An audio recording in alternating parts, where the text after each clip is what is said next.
Our next presenter works under the supervision of a cross-faculty team, Drs. Homayun Najaran and Dr. Alexandra Dulich.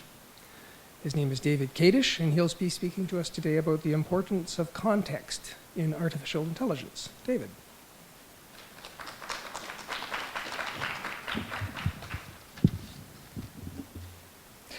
This afternoon, I'm going to talk about the importance of context. My master's work focuses on computer vision algorithms, those sets of instructions that help computers to understand the content of images. I'm exploring the idea that you can combine many different representations of an image to get a more accurate assessment than from any one representation on its own. I'd like to illustrate how computer vision works with a popular story. A group of 6 blind men decided they would like to meet an elephant. The men travel to a reserve in Africa, are brought to the elephant, and stand around the elephant while each one touches it to get a sense of how it feels. The first man, touching the elephant's side, declares that it is a lot like a wall. The second, touching the elephant's tusk, declares that the elephant is a lot like a spear. The third, feeling its huge ears, is positive that this elephant must be a lot like a fan. This continues until they have each come up with an entirely different conception of what an elephant is. Computer vision algorithms work a lot like that. Computers have many different ways of representing images. On the left side of the screen up here, I've illustrated 3. The first image is a representation of the visual texture of the apple.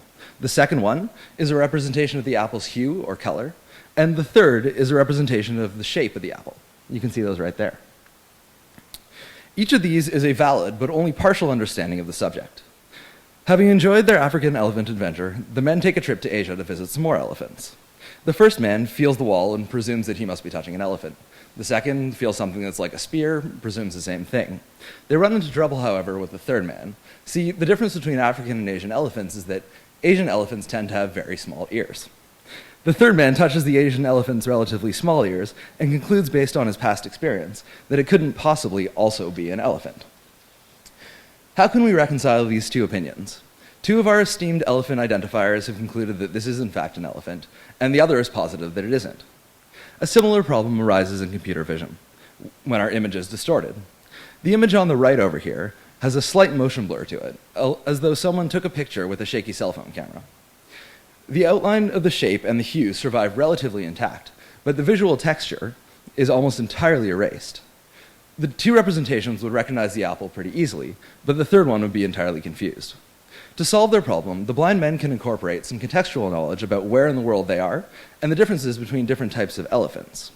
When they're in Asia, they may want to discount the opinion of the person who only knows elephants based on their ears. In the same way, we can measure the amount of blur in an image and discount the opinion of the texture-based program when the image is too blurry for it to be effective. We can do the same for poor lighting, which will mainly affect the hue, and for the presence of an occlusion, which will mainly affect the shape of the image. By combining all of our ways of understanding the image with a little bit of additional knowledge, we can get a much better result overall. Thanks.